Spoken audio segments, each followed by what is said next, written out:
علی پرویز خان صاحب، علی پرویز صاحب۔ بسم اللہ الرحمن الرحیم۔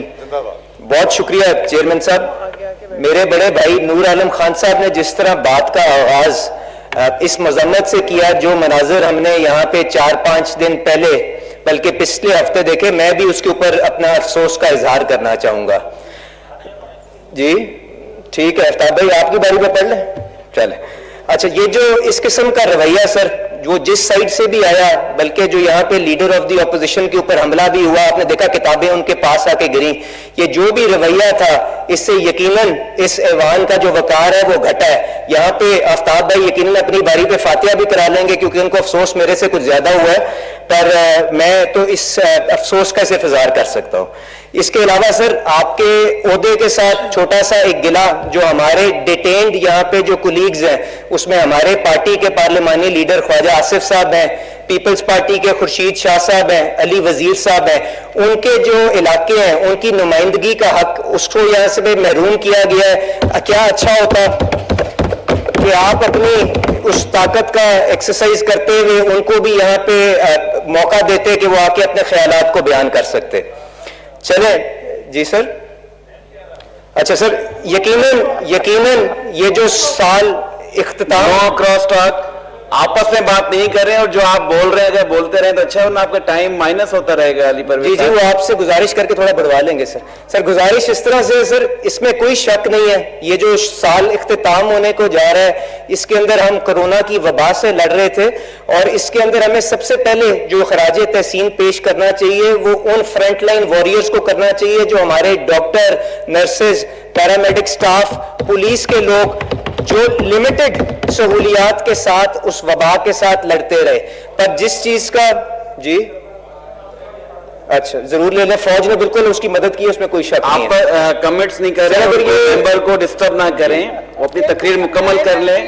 تو زیادہ بہتر ہے۔ سر میرے خیال سے مگر جو فوج تو ان کو یاد آ گئی، مگر جو ہمارا مخاطب ہوں، میں آپ کی بات سن رہا ہوں، جو ہمارا اپنا کردار تھا اس کے اوپر بھی تھوڑی سی شرم کا اظہار کر دینا چاہیے کہ ہم اس وبا کی صورتحال کے اندر بھی اپنا کنسنسس ڈیولپ نہیں کر سکے، اور آج بھی اپنا فرق قسم کا چورن یہاں پہ بیچنے کی کوشش کر رہے ہیں۔ اس کے اوپر افسوس کر لینا چاہیے ذرا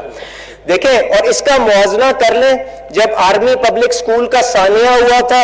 اس وقت کے وزیر اعظم میاں نواز شریف صاحب نے کس طرح سے اس وقت جو اپوزیشن کی جماعت ایک کنٹینر کے اوپر کھڑی ہو کے اپنے وہاں پہ کون سے وہاں پہ خیالات کا اظہار کر رہی تھی، ان کے طرف ہاتھ بڑھا کے ان کو ایک جگہ پہ اکٹھا کیا تھا اور نیشنل ایکشن پلان لے کے آئے تھے، جس کے ثمرات آج تک ہم دیکھ رہے ہیں۔ سر اگر میں جو حکومت کا بیانیہ ہے کہ معیشت ٹرن اراؤنڈ کر رہی ہے، اگر اس کو ایک سیکنڈ کے لیے مان بھی لوں تو آپ اس چیز سے یقیناً اگری کریں گے، اس کے ثمرات جو ہیں وہ ایک عام آدمی تک ابھی تک نہیں پہنچے ہیں۔ وہ آج بھی مہنگائی کی صورتحال کے ساتھ لڑ رہا ہے، آج بھی دوائیوں کی قیمتوں کی شکل کے اندر جو اس کو کاسٹ کی انکریز آئی ہے وہ اس کے سامنے ہے، بجلی، گیس، ان ساری چیزوں کے جو ریٹ بڑھے ہیں اس کی وجہ سے اس کا جو جینا ہے وہ مشکل ہو گیا ہوا ہے۔ اس کے ساتھ ساتھ جو کرونا کی ویکسین کی صورتحال ہے وہ بھی آپ کے سامنے ہے کہ پچھلے 2-3 دن سے کس طرح لوگ ویکسینیشن سینٹرز کے باہر دھکے کھا رہے تھے، اور اب سنا ہے کہ ویکسین کی کچھ سپلائی تھوڑی سی بہتر ہو گئی ہے تو حالات بہتر ہو جائیں گے۔ تو جب تک یہ بجٹ جو ہے ان چیزوں کے اوپر فوکس نہیں کرتا، ان چیزوں کے اندر کوئی بہتری لانے کی کوشش نہیں کرتا، تو میری نظر میں اس بجٹ کا کوئی فائدہ نہیں ہے۔ اور آپ تو ویسے بھی جانتے ہیں کہ عمران خان صاحب جب کنٹینر پہ کھڑے ہوتے تھے تو انہوں نے بڑی اچھی ہمیں ایڈوائس دی ہوئی ہے، کاش آج وہ اس کو یاد رکھتے ہیں، اور وہ جو انڈائریکٹ ٹیکسز کے بارے میں، پیٹرولیم ڈیولپمنٹ لیوی کے بارے میں، وہ ڈیولپمنٹ سکیموں کے بارے میں اگر اس کے بارے میں آج کچھ عمل کرتے ہوئے نظر آتے تو یقیناً حالات بہتر ہوتے۔ سر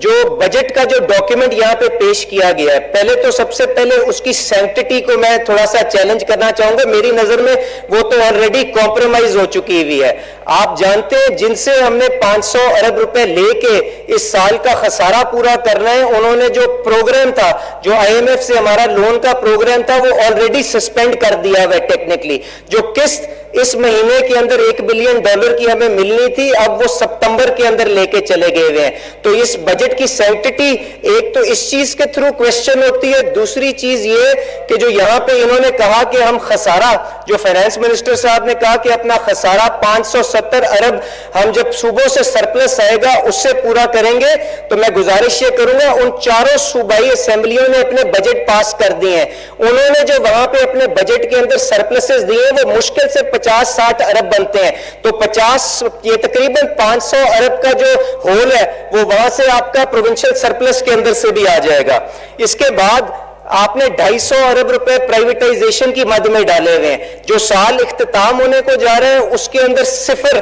پرائیویٹائزیشن کی کلیکشن ہے. تو یہ بھی 250 بلین آتا ہے کہ نہیں آتا, واللہ عالم, یہ بھی پتا چل جائے گا وقت کے ساتھ ساتھ. ان ساری چیزوں کے علاوہ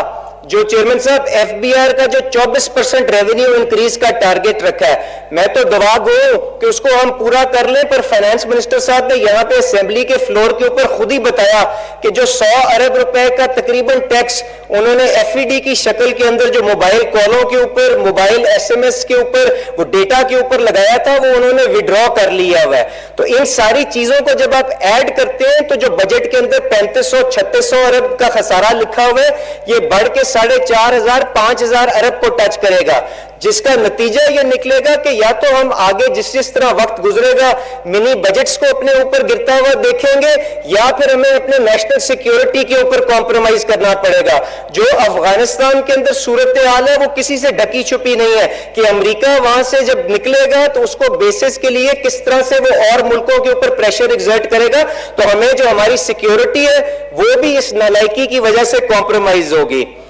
سر, اس بجٹ کے اندر جو تقریباً 1100 ارب کے انہوں نے ایڈیشنل ریونیو کا ٹارگٹ رکھا ہوا ہے, عمران خان صاحب ہمیں بتاتے تھے کہ جب وہ مدینہ کی ریاست آئے گی تو لوگوں کی آمدنیوں کے اوپر ٹیکس کیا جائے گا. ان کے اپنے جو بجٹ کے دستاویز ہیں وہ بتاتے ہیں کہ 1100 ارب کے اندر سے جو 66% آف دا ریونیو ہے وہ انڈائریکٹ ٹیکسز سے اس کو ریکور کیا جائے گا, جس کا مطلب یہ ہے کہ چینی بھی مہنگی ہوگی جس کا سیل ٹیکس بڑھنے جا رہا ہے, ڈیری کے اوپر بھی سیل ٹیکس بڑھا دیا گیا ہے. اس کے علاوہ جو پولٹری کی فیڈ ہے, کیونکہ ابھی شاید 500 روپے کلو جو مرغی کا گوشت کا ریٹ ہو گیا ہے اس سے بھی تسلی نہیں ہوئی ہے, اس کے اندر بھی سیلز ٹیکس لگے گا. آٹے کی ملوں کے اوپر بھی ٹرن اوور ٹیکس کو بڑھایا جائے گا, اور یہ ساری چیزیں جو ہے ان کا نزلہ ایک غریب آدمی کے اوپر گرے گا. اس کے علاوہ چیئرمین صاحب جو PDL کے اندر جو انہوں نے کوئی ٹارگٹ رکھا ہے وہ 610 ارب کا رکھا ہے اس اگلے سال کے لیے. آج PDL جو ہے پیٹرول ڈیزل کے اوپر تقریباً 5 روپے سے کم ہے. اس کا مطلب یہ ہے کہ جی اگر آپ نے 610 ارب روپے اکٹھے کرنے ہیں تو آپ کو PDL کو 25 روپے سے بڑھانا پڑے گا. تو جب آپ وہ یہ کام کریں گے تو اس کے بعد ایک نئی لہر مہنگائی کی یقیناً یہاں پہ آپ کے سامنے آئے گی. اور اس میں ایک اور جو پریشان کن چیز ہے وہ آپ نے دیکھا ہے کہ جی آج لوگ در بدر ویکسین کی تلاش میں پھر رہے ہیں, مگر عمران خان صاحب جس کو سیاسی رشوت کہتے تھے, اپنے ممبران کو ڈیولپمنٹ سکیموں کے لیے پیسے دینے کے لیے انہوں نے 60 ارب تو ضرور ایلوکیٹ کر دیے ہیں, پر کاش وہ یہ احساس ویکسین کی پرچیز کے لیے بھی رکھتے ہوتے. اس کے علاوہ پنجاب کی بجٹ کے اندر بھی ان سیاسی سکیموں کے لیے 100 ارب روپے کے قریب مختص کیے گئے ہیں. سر, گزارش یہ ہے کہ جو ہراسمنٹ کے بارے میں وزیر اعظم صاحب بتاتے تھے کہ مدینہ کی ریاست کے اندر جب اچھے حکمران آ جائیں گے تو لوگ خود بخود ہی آگے آ کے ٹیکس دیا کریں گے, تو میں ان کی صرف سرور صاحب بیٹھے ہوئے ہیں, وزیر ہیں, ان کی جو اٹینشن اس چیز پہ دلانا چاہوں گا کہ سیکشن 203A جس کو انٹروڈیوس کیا جا رہا ہے اس کو 1 سیکنڈ کے لیے جا کے پڑھ لیں. اس کے اندر لکھا ہوا یہ ہے کہ جو اسسٹنٹ کمشنر ہوگا FBR کا, وہ اس خدشے کے اوپر کہ کسی آدمی نے اپنی انکم کو کنسیل کیا ہے وہ اس کو اریسٹ پہلے کروائے گا, اس کے بعد شو کاز نوٹ اس کا بعد میں ایشو ہوگا. تو ان ساری چیزوں کو بھی ذرا نظر ثانی کر لیں تاکہ اس بجٹ کی منظوری سے پہلے ہم ان جو خامیوں کو اوور کم کر لیں. اس کے علاوہ سر, امریکن جو پریزیڈنٹ بائیڈن صاحب کا ایک بڑا مشہور کہاوت ہے, میں آپ کے سامنے پڑھ دیتا ہوں, اور اس کا وہ آج کے جو صورتحال ہے اس کے اوپر بڑا اپروپریٹ فٹ کرتی ہے. جی انہوں نے کہا تھا ایک میٹنگ کے اندر کہ don't tell me what you value, show me your budget and I will tell you what you value. تو بات کرنے کا مقصد یہ ہے کہ اگر ہماری ترجیحات یہ ہیں جو میں نے آپ کے سامنے پیش کی ہیں تو ہم جو مرضی کہتے رہیں, ہمارا بجٹ ڈاکیومنٹ کچھ اور بتا رہا ہے. سر آپ سے جو 3-4 منٹ لیتے ہوئے میں سفارشات بھی کچھ پیش کر دوں, کیونکہ صرف criticism for the sake of criticism کرنے کا کوئی مقصد نہیں ہے.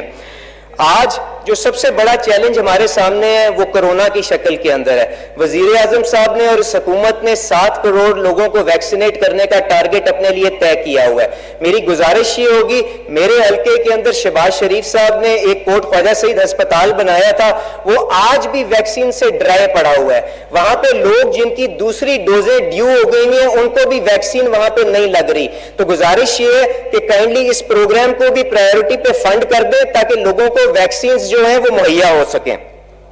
اس کے علاوہ سر جو کھانے پینے کی اشیاء کے اندر جو مہنگائی آئی ہے, اس کے اندر ہم سب نے اپنے حلقوں کے اندر سستے بازاروں کے باہر وہ لمبی لمبی قطاریں لگتی ہوئی دیکھی ہیں کہ لوگ 1-1 کلو چینی کے لیے وہاں پہ شناختی کارڈ لے کے کھڑے ہوئے ہیں. یوٹیلیٹی سٹورز کے باہر آٹے کے لیے لمبی لمبی قطاریں بنا کے کھڑے رہے ہیں. یہ ساری چیزیں ہم نے دیکھی ہیں. اس کا ازالہ کرنے کے لیے بھی بجٹ کے اندر کوئی گنجائش پوری کر لیں, کیونکہ یوٹیلیٹی سٹور کا جہاں تک میں نے بجٹ کے دستاویز دیکھے ہیں, پچھلے سال 8 ارب روپے کا بجٹ تھا جس کو گھٹا کے 6 ارب کا کر دیا گیا ہے. تو اس قسم کے اقدامات لینے کے بجائے ہمیں تو بلکہ اور پیسے کو مہیا کرنا چاہیے تاکہ ہم یہ روزمرہ کی جو اشیاء ہیں ان کو سبسڈائز کر کے ایک عام آدمی کی دہلیز تک پہنچا سکیں. اس کے لیے جو کیپٹل گینز ٹیکس کو ہم نے ریورس کیا ہے, وہ 50,000 لوگ ہیں اسٹاک مارکیٹ کے جس کے اوپر ان کا بینیفٹ جائے گا. اگر آپ وہ کیپٹل گین ٹیکس کو ریورس بھی کر دیں, اس سے جو پیسے مہیا ہو,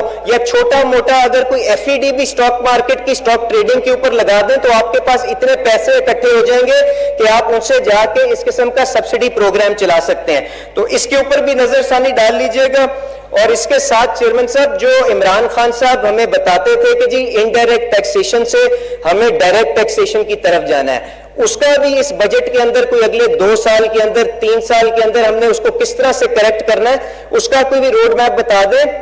کیونکہ جہاں تک پاکستان مسلم لیگ نواز کی بات ہے, انہوں نے جو حکومت ان کو دی, اس وقت جو یہ سپلٹ تھا ڈائریکٹ ٹیکس کا اور انڈائریکٹ ٹیکس کا, یہ ورسن ہو کے آج انڈائریکٹ ٹیکسز کی طرف اور زیادہ چلا گیا ہوا ہے. تو اس کے لیے بھی کوئی روڈ میپ دے دیں.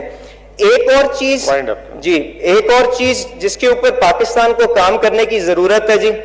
وہ ایکسپورٹس کی گروتھ ہے. کیونکہ بالکل ٹھیک کہا فائنانس منسٹر صاحب نے کہ اگر اس ملک کے اندر ہم ایکسپورٹس کو 15% آف GDP نہیں بنائیں گے تو ہم سسٹینبلی گرو نہیں کر سکتے. اس کے لیے چند اچھے اقدامات بھی بالکل انہوں نے لیے ہیں. انہوں نے ایکسپورٹ انڈسٹری کے لیے کنسیشنری انرجی ٹیرف وغیرہ کو انٹروڈیوس کیا ہے, ریفنڈز کو ایکسپیڈائٹ کیا ہے. یہ ساری چیزیں اچھی ہیں, پر سر انکریمنٹل یہ 1-2 بلین ڈالر کی ایکسپورٹ بڑھانے سے معاملات بہتر نہیں ہوئیں گے. ہمیں ایکسپورٹ کو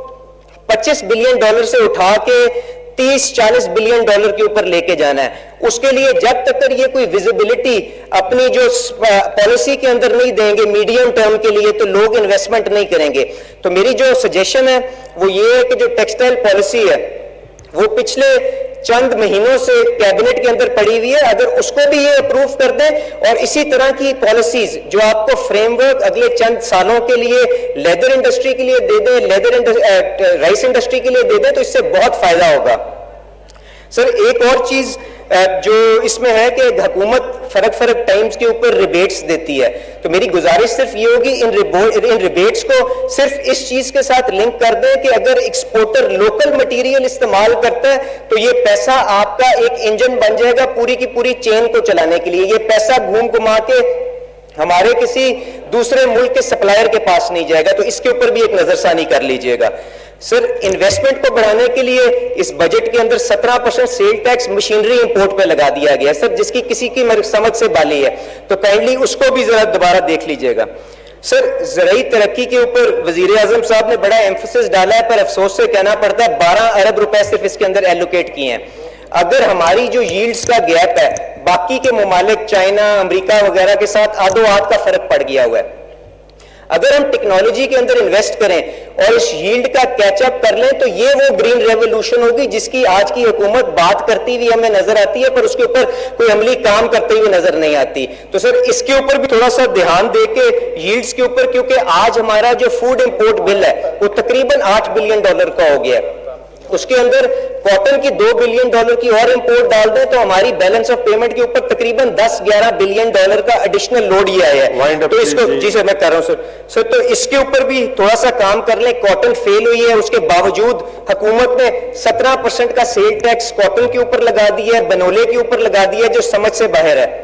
سر کائنڈلی اگر آپ ان چیزوں کو بہتر نہیں کر سکتے تو کم از کم خراب ہونے سے روک لیں اور اس جو جنرل سیل ٹیکس لگایا ہے اس کو واپس کر لیں. سر میں ختم جی وائنڈ اپ. سر دو امپورٹنٹ چیزیں میں اس کے اوپر ہلکا سا ٹچ کر دیتا ہوں. ایک تو پاور سیکٹر ریفارمز ہے اور دوسرا جو پینشن کا بل جو آج تقریباً آپ کی سویلین گورنمنٹ کو چلانے سے زیادہ بڑھ چکا ہوا ہے. سر پاور کے اوپر دو چھوٹی سی سجیشنز ہیں. ایک تو ڈسکو کے اندر جو امپروومنٹ کرنی ہے بورڈز بنا کے وہ بالکل کر لیں, اور انڈسٹری کو کس طرح سے آپ نے گرڈ پاور کے اوپر لانا ہے اس کے لیے شاید ٹیرف بڑھانا حل نہیں ہے, ٹیرف گھٹانا حل ہوگا. اور جہاں تک پینشنز کا معاملہ ہے اس کے اندر سے ڈیفائنڈ بینیفٹس سے ہمیں شفٹ کرنا پڑے گا ڈیفائنڈ کنٹریبیوشن سکیمز کی طرف. تو جو حکومت نئے ملازمین کو ہائر کرتی ہے وہ اس مطابق کر لے گی تو یہ پرابلم آگے جا کے ہماری اگلی نسلوں کے لیے کم ہو جائے گی. سر اس کے علاوہ ریلوے کے وزیر صاحب بیٹھے ہوئے تھے میرے پاس حلقے میں, کیونکہ ریلوے کی کالونیاں بھی موجود ہیں, وہاں پہ لوگوں نے ابھی پینشنز کی بہت کمپلینٹ کی ہے. سر وہ پینشنز ڈیلیڈ ہیں, نیشنل بینک کی پینشنز ڈیلیڈ ہیں, ذرا کائنڈلی اس کو بھی دیکھ لیں کہ وہاں پہ کیا